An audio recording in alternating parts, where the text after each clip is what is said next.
Do Jornal Público, este é o Soundbite, Ruben Martins. E depois dos 500 episódios, o 501, viva Ana Sá Lopes.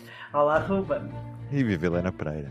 Olá, viva. Bem, quem terá votado António Costa nas eleições presidenciais, tirem suas próprias conclusões. Eu acho que cá não temos dúvidas. Vamos ouvir a entrevista à correspondente em Bruxelas e Estrasburgo, Fernanda Gabriel, a António Costa, RTP. Isso seria o que faltava, não votar num candidato de área democrática. Aliás, tenho a vida muito facilitada nesta segunda volta, visto que tenho a felicidade de poder votar, repetir na segunda volta o mesmo voto que fiz na primeira volta. Portanto, votou seguro, tudo. Não, isso eu não posso dizer com quem. Ana Sá Lopes, António Costa, aqui no fundo diz que votou em António José Seguro na primeira volta, vai fazer o mesmo na segunda volta, de outra coisa não se esperava do presidente do Conselho Europeu, apesar de sabermos que propriamente António Costa e António José Seguro não são melhores amigos, dado o passado histórico que ambos têm à frente do Partido Socialista. São mesmo, quase que se poderia dizer que são mesmo inimigos e tiveram muitas, aquela campanha de 2014 entre Costa e Seguro foi de inimigo. Todos os acólitos de António Costa sempre tentaram até ao limite que Seguro não fosse candidato a Presidente da República. Isto é muito importante dizer-se, até ao limite. Mas como António Costa é muito mais perto a dormir que todos os seus acólitos acordados, vem fazer esta declaração, porque realmente ele consegue sempre ficar bem com Deus e com o diabo, ao contrário de muitos dos seus apoiantes, que pensam que aquela linha a seguir é uma linha anti-seguro e depois ficam com o bebê, deitam fora o bebê, água do banho e acabam sozinhos, porque o chefe, aquele em que sempre se identificaram e que era anti-seguro, acaba por os deixar cair, que é o que fez Costa com esta declaração, é mandar os seus apoiantes crescerem, deixarem ser meninos. Porque na realidade houve aqui muita situação dentro do Partido Socialista de pessoas com grandes responsabilidades e que tiveram grandes responsabilidades durante os governos Costa que não tiveram noção do que estava em causa. Que para elas tanto se dava que Coutinho Figueiredo passasse à segunda volta com André Ventura como outra coisa qualquer. Por exemplo, uma coisa que me fez, deu-me vontade de rir, pronto, Marta Temido em novembro, e novembro não foi há muito tempo, novembro foi há 2 meses e pouco, dizia que não ia votar em António José Seguro. Não declarou voto, não sabemos em quem votou, mas António José Seguro não votou. E agora, ela foi cabeça de lista pelo PS ao Parlamento Europeu, portanto é chefe da delegação portuguesa, e foi preciso primeiro o grupo Socialistas e Democratas, ou do PS Sincero, fazer um cartaz de apoio a Seguro e a elogiar elogiar a votação de Seguro e a vitória de Seguro, para que Marta Temido logo a seguir viesse reproduzir o cartaz, partilhar o cartaz nas redes sociais e dizer que vai votar Seguro na segunda volta e que temos os votos democratas. Agora é fácil. Agora é fácil, agora é muito fácil. Agora é fácil e realmente acaba por fazer uma figura ridícula. Não tenho quaisquer dúvidas que acaba por fazer uma figura ridícula porque... aparentemente, se a segunda volta fosse entre Ventura e Coutinho de Figueiredo, Marta Temido também iria votar em Coutinho. Para ela seria igual ao litro o que pudesse vir a acontecer. Nós não sabemos. Eu acho que Costa é realmente muito mais perto do que as criaturas que criou. Não haja dúvida nenhuma que tem todos os defeitos do mundo. Agora, olho político, não lhe podemos dizer que lhe terá faltado algum dia. Helena Pereira, é um apoio natural a António José Seguro, este de António Costa. O que é engraçado é que ele também votou António José Seguro na primeira volta. Sim, é natural porque, embora tenham sido adversários no PS, eu esperava, eu acho, aliás, espero, que os socialistas e para mais pessoas que foram dirigentes do PS, que por muito que não gostem de Seguro, no domingo tenham votado na pessoa que é próxima do seu partido, não é?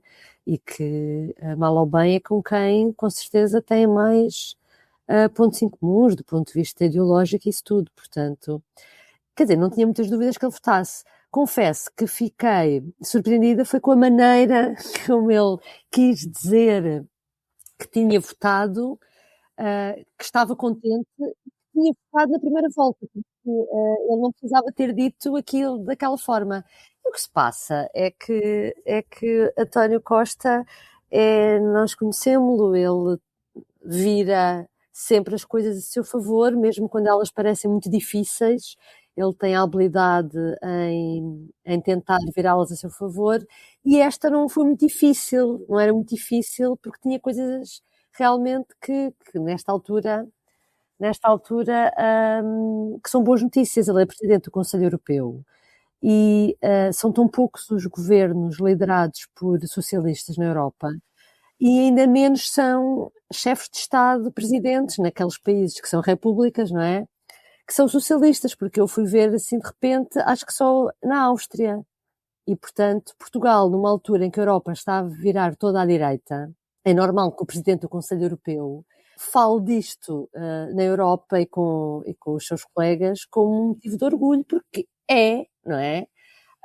E, portanto, lá está, António Costa capitaliza tudo a seu proveito e dizer que deu uma ajuda, não é? Mas tendo em conta o que tu acabaste de dizer, de haver tão poucos socialistas no Parlamento, na Europa toda, tu não achas normal que a chefe de delegação socialista do partido portuguesa também fizesse o mesmo? Claro, claro, e é embaraçoso, não é? Como tu descreveste, a posição que ela agora teve, quer dizer, porque mais tarde ou mais cedo, tenho a certeza que ela vai fazer um discurso, pode não ser daqui a 15 dias, mas daqui a 1 mês ou 2, há de haver oportunidades, e quando se falar sobre isto, vais ver que ela vai se congratular pela eleição do Presidente. Se é que já não se congratulou e nós não sabemos, à porta. Pois, exatamente, claro. Perante os seus deputados. Até porque se seguro tivesse perdido nesta primeira volta, o discurso seria: eu disse que não era o melhor candidato do Partido Socialista.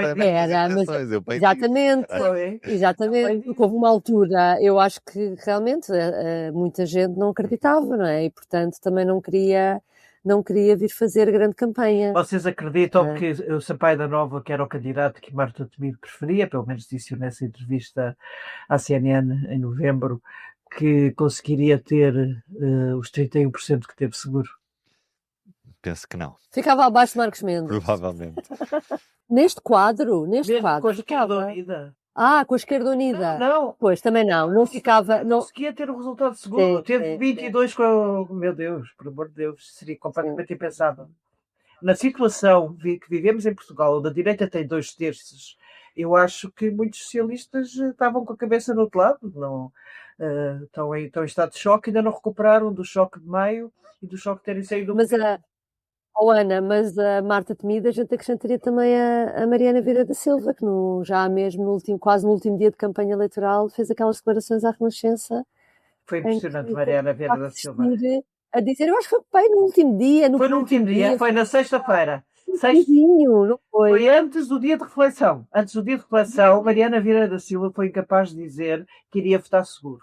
Até podia dizer aquela coisa que Pacheco Pereira, que era apoiante de Marcos Mendes, veio agora dizer que vai votar seguro sem nenhum entusiasmo. Mas Mariana Vieira da Silva não conseguiu dizer isso. E quando o jornalista, o José Pedro Frazão, da Rádio da Ciência, lhe pergunta: mas acha que é a mesma coisa votar em seguro ou em Marcos Mendes? Porque realmente a dificuldade que ela tinha de articular a palavra seguro foi tão grave que... E então aí Mariana Vieira da Silva disse evidentemente que não. Pronto. Mas aquele evidentemente que não pode ter votado Jorge Pinto, Catarina Martins, não sabemos. Isso foi impressionante.